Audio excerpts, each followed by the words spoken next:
उम्मीद कर सकते हैं, लेकिन जो कैचअप फेज था वो मेरी समझ में पूरा हो चुका। तो उसमें ज़्यादा रैली छोटे पीएसयू बैंकों में आई है, वहाँ पर कुछ बबल लग रहा है आपको कि वहाँ पर थोड़ा शायद बबल फॉर्म हो रहा है? देखिए, मैंने हमेशा जैसे जब मैंने प्रूडेंट इन्वेस्टिंग की बात की थी तो उसका पहला मुद्दा है कि आप सस्टेनेबल इन्वेस्टमेंट्स में जाएंगे। तो पीएसयूज़ हों चाहे प्राइवेट हों, मैंने हमेशा सस्टेनेबल बिजनेसेस पे ही फोकस किया है। तो मैं यही कहूँगा कि जो पब्लिक बैंक्स हैं या प्राइवेट बैंक्स हैं, कोई भी हैं, उसमें हमको जो अच्छे बैंक्स हैं, जो बड़े बैंक्स हैं, जो वेल मैनेज्ड हैं, जिसका कंज्यूमर फ्रेंचाइज अच्छा है, हमको उन्हीं में निवेश करना चाहिए। बाकी बैंक्स में मेरे हिसाब से रिस्क ज़्यादा रहता है। ठीक है, एक मुझे याद है कोविड के बाद आपने कॉर्पोरेट बैंक्स में इन्वेस्टमेंट किया था और उस समय काफ़ी डर था और बैंक निफ्टी 18,000 आ गया था। काफ़ी लोगों ने कहा था कि बैंकों की बैलेंस शीट पता नहीं कैसी हो जाएगी, लेकिन आपने कॉन्फिडेंस रखा उस इन्वेस्टमेंट पे और आज हमने देखा बैंक निफ्टी ने मैसिव आउट परफॉर्मेंस दिखाई है। 45,000 के करीब वो इंडेक्स अब जाने को तैयार है, वो 18,000 वाला। इस सेक्टर में आपको लग रहा है कि अभी भी मार्केट लीडरशिप का पोटेंशियल है? ओवरऑल बैंकिंग की बात कर रहा हूँ मैं, पीएसयू तो प्राइवेट नहीं कर रहा हूँ। नहीं, मेरे ख्याल से बैंक्स का आउटलुक काफ़ी अच्छा है अभी भी।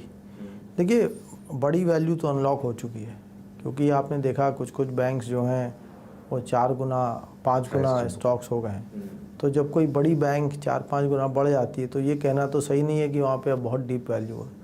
लेकिन इंडिया में क्रेडिट ग्रोथ अच्छी है, बैंक्स की बैलेंस शीट काफ़ी क्लीन है।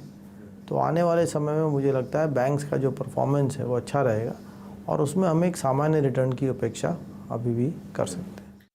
ओवरऑल आपको मार्केट कैसा लग रहा है प्रशांत भाई? हम जब नया साल स्टार्ट कर रहे हैं, ये जो गया साल था उसमें इंडेक्स में भले ही 5% रिटर्न थे, लेकिन एक्स ऑफ आईटी और फार्मा ओवरऑल बाकी सब सेक्टर्स ने रीजनेबल आउट परफॉर्मेंस किया था। 2023 में जब हम जा रहे हैं तो क्या लग रहा है आपको मार्केट पर? Over valued, Fairlie valued, pockets में ओवर अंडर वैल्यू, क्या देख रहे हैं मार्केट में? ये मार्केट जहाँ तक देखा जाए मेरी समझ में फेयरली वैल्यूड है। और आप इसको किसी भी दृष्टि से देख सकते हैं। चाहे भारत के सेंसेक्स का पिछले 20 वर्षों का रिटर्न देखें, जो हमारी नॉमिनल जीडीपी ग्रोथ है वो उसके काफ़ी नज़दीक है, चाहे पी की टर्म्स में देखें, तो ये एक फेयरली वैल्यूड मार्केट है एग्रीगेट टर्म्स में। और इसमें कुछ पॉकेट्स हैं जहाँ पे मेरे ख्याल से थोड़ा ओवर वैल्यूएशन है। मेरी समझ में वो स्पेस कंज्यूमर स्पेस है। अच्छा। और अब बड़ा अंडर वैल्यूएशन मेरी समझ में, मेरी दृष्टि में कहीं नहीं है। और हल्का फुल्का अगर कहीं है तो हम शायद वो एक पावर सेक्टर में या एक ये कॉर्पोरेट बैंक्स में कह सकते हैं, लेकिन वो भी बहुत कम ही है। कंज्यूमर में दोनों डिस्क्रिशनरी और नॉन डिस्क्रिशनरी? मेरी समझ में दोनों महंगे हैं। ओके, तो अब जैसे ये जो इतनी बड़ी रैली हुई है कुछ सेलेक्ट ऑटो स्टॉक्स में, खास तौर से एक दो टू व्हीलर स्टॉक्स में, आपको लग रहा है कि थोड़ा अब ज़्यादा हो रहा है वहाँ पर?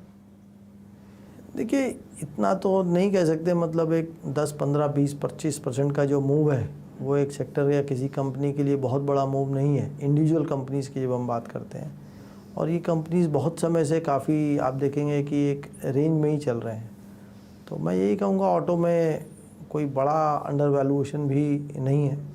हालांकि ऑटो सेक्टर ग्रो करेगा काफ़ी समय के साथ, लेकिन इसमें एक इलेक्ट्रिफिकेशन का रिस्क लगातार है और इसकी मतलब अपने अपने मत हैं लोगों को इसमें कि किस स्पीड से इलेक्ट्रिफिकेशन आएगा।